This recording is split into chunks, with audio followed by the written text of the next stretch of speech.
2 Timóteo capítulo 2, as batalhas por amor a Cristo. Tu, portanto, meu filho, fortalece-te na graça que há em Cristo Jesus. O que ouvistes de mim diante de muitas testemunhas, transmite a homens fiéis e capacitados a fim de que possam igualmente discipular a outros. Nota de rodapé 1. Desde os tempos de Cristo, o ensino rabínico era transmitido não somente por meio de aulas teóricas, mas, sobretudo, pelo seguir ao Mestre. A esse sistema de transferência de conhecimento bíblico e vida prática com Deus se deu o nome de discipulado, que se constituiu no principal método de crescimento da igreja primitiva. Participa dos meus sofrimentos como bom soldado de Cristo Jesus. Nenhum soldado em serviço se permite envolver em negócios da vida civil, porquanto seu objetivo é agradar aquele que o recrutou para a guerra. Da mesma forma, nenhum atleta é coroado como vencedor, se não competir de acordo com o regulamento. O lavrador que trabalha arduamente, deve ser o primeiro a participar dos frutos da colheita. Pensa bem sobre o que estou afirmando, pois o Senhor te fará compreender tudo. Recorda-te de Jesus Cristo, ressurreto dentre os mortos, descendente de Davi, segundo o meu evangelho. Nota de rodapé 2. A ressurreição de Jesus Cristo proclama a absoluta divindade, a sua absoluta divindade. O fato de descender do rei Davi comprova a sua absoluta humanidade. Essas duas verdades juntas são vitais para a compreensão do Evangelho. Como Cristo é Deus, sua morte e ressurreição têm valor absoluto e eterno. Por ser homem, Jesus Cristo pode, de acordo com a lei, substituir todo aquele que crê na cruz do Calvário. Paulo costuma usar uma expressão grega nos originais cujo significado literal é o evangelho de cuja pregação estou incumbido, Romanos 2,16, 2 Timóteo, Romanos 16, 25, pelo qual sofro a ponto de ser preso como criminoso, mas a palavra de Deus não está algemada. Nota de rodapé 3. Paulo usa o termo grego kakorgos, grego maravilhoso, aqueles que praticam o mal, ou criminosos, para descrever a forma como estava sendo tratado por muitos enquanto aguardava sua condenação formal e execução por parte de Roma. 2 Timóteo 4,6. Esse vocábulo só aparece em Lucas 23, versículo 32, versículo 39, ao referir-se aos malfeitores crucificados ao lado de Jesus. Nero chamava os cristãos de criminosos ao promover suas implacáveis perseguições contra a igreja do Senhor. Por esse motivo, suporto todas as aflições por amor dos eleitos, mas que também eles alcancem a salvação que está em Cristo Jesus com glória eterna. Esta palavra é absolutamente digna de crédito. Se já morremos com Ele, da mesma forma com Ele viveremos. Se perseverarmos, com Ele igualmente reinaremos. Se o negarmos, Ele também nos negará. Se o negarmos, Ele também nos negará. Mas se somos infiéis, Ele, entretanto, permanece fiel, pois não pode negar-se a si mesmo. Nota de rodapé 4. Mais uma vez, Paulo se vale da letra de um hino conhecido pela igreja primitiva para enfatizar suas teses teológicas. Aqui, o apóstolo apresenta a perseverança do crente em seguir a Cristo e a perseverança do Senhor, que fundamenta a fé operosa do cristão, firmeza na sã doutrina e fidelidade na devoção a Deus. Alguns pensadores têm confundido esse princípio de conforto, segurança e descanso, especialmente para consciências assaltadas por contínuos sentimentos de culpa indevida. Haja vista que Cristo já pagou toda a nossa dívida, todas as nossas dívidas, com uma certa permissividade para a prática do pecado. Deus é fiel apesar da infidelidade do ser humano. Romanos 3:8, Romanos 11, versículo 29 a 32, 1 João 3:20, Mateus 10:33.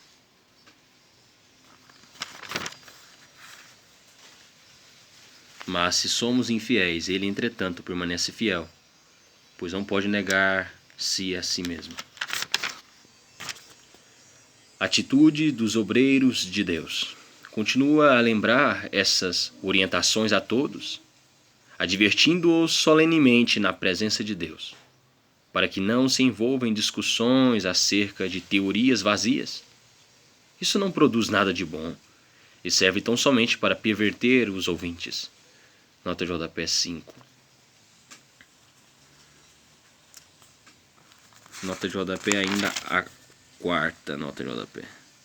Alguns pensadores têm confundido esse princípio de conforto, segurança e descanso, especialmente para consciências assaltadas por contínuos sentimentos de culpa indevida, haja vista que Cristo já pagou todas as nossas dívidas, com uma certa permissividade para a prática do pecado. Deus é fiel, apesar da infidelidade do ser humano. Romanos 3:8, Romanos 11, 29 a 32, 1 João 3:20, Mateus 10:33. Nota de rodapé 5.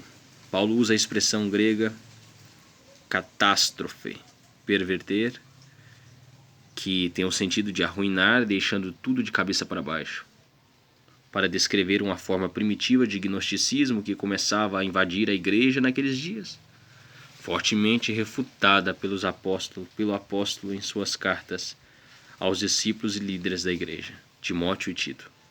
Paulo cita dois representantes dessas ideias heréticas, Himeneu e Fileto, pois negavam a ressurreição do corpo e afirmavam que apenas o espírito seguiria para uma outra dimensão. Versículo 18. Erro ainda muito comum na atualidade entre os que acreditam numa ressurreição alegórica e não literal. 1 Timóteo capítulo 1, do versículo 3 ao 11, versículo 20. 1 Coríntios 15, do versículo 12 ao 19. Procura isto sim, apresentar-te aprovado diante de Deus, como obreiro que não tem do que se envergonhar e que maneja corretamente a palavra da verdade. Evita, pois, as conversas inúteis e profanas, porquanto os que agem assim promovem ainda mais a impiedade, e tais palavras se alastrarão como câncer. Entre estes se encontram Himeneu e Fileto. Eles se desviaram da verdade, proclamando que a ressurreição já aconteceu, e com isso corromperam a fé de alguns. Nota de rodapé 6. As palavras têm poder, e as palavras dos falsos mestres corroem como câncer. Em grego, gangrena. Que grego maravilhoso, enfim. Esses líderes, em geral, saídos do convívio da própria igreja, foram iludidos pelo diabo e extraviaram-se. Em grego, astochel. Que grego maravilhoso, enfim. Vamos lá. Isso é literalmente: erraram o alvo, pecaram. A igreja é o firme fundamento de Deus. O selo representa a autenticação. Romanos 4:11, 1 Coríntios 9:2. Paulo exorta a Timóteo que reanime os crentes com a verdade de que a pedra fundamental tem duas inscrições. O Senhor tem santo, íntimo convívio com seus filhos, enquanto a outra declaração apela à responsabilidade dos crentes. Afasta-se da iniquidade. A igreja é propriedade de Deus e por ele, pessoalmente, é protegida e seguirá em triunfo até o glorioso retorno do Senhor. Efésios 1:13.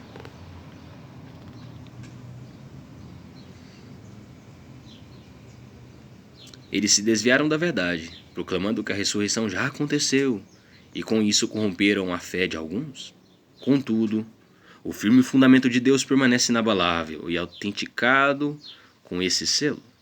O Senhor conhece os seus, e aparta-se da injustiça todo aquele que professa o nome do Senhor. Numa grande casa há vasos não somente de ouro e prata, mas também de madeira e barro, alguns para nobres finalidades, outros para fins desonrosos. Se alguém se purificar destes pecados, será como vaso de honra, santificado, útil para o Senhor e preparado para todo bom serviço. Nota J.P. 7. Paulo emprega a expressão grega original ekatairo. Que grego maravilhoso. Enfim, eita. Eu sou quase um romano. Enfim, que significa limpar plenamente ou eliminar o mal, para admoestar a igreja a expurgar do seu meio os falsos mestres renitentes e suas heresias diabólicas, bem como estimular a que cada cristão faça uma análise do seu próprio interior e comportamento e livre-se de eventuais pecados e filosofias mundanas que, lentamente, com o passar do tempo, tendem a se infiltrar e instalar em nossos sistemas de valores.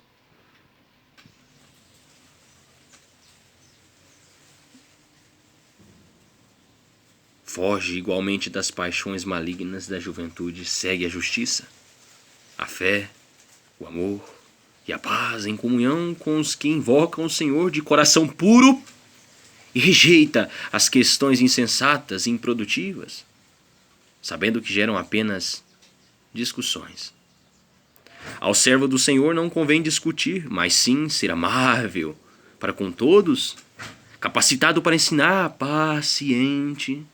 Deve saber corrigir com mansidão os que se opõem, na expectativa de que Deus lhes conceda o arrependimento, conduzindo-os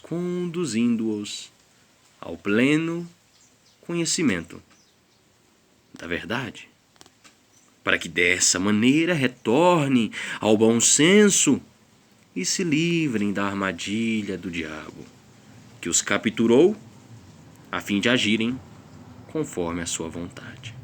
Nota J.P. 8. Os cristãos sinceros não devem prejudicar seu testemunho com discussões, divagações e especulações inúteis. Entretanto, devem buscar a plenitude do Espírito e a boa formação na palavra de Deus, a fim de estarem aptos a cooperar na recuperação daqueles que se desviaram, mas arrependidos, desejam voltar ao saudável convívio da família de Deus. Tenha todos um ótimo dia e, se Deus quiser, amanhã capítulo 3 de 2 Timóteo. Feito-lhe paz e só lhe deu glória. Deus é bom, Deus é bom. Amém. Tenha todos um ótimo dia.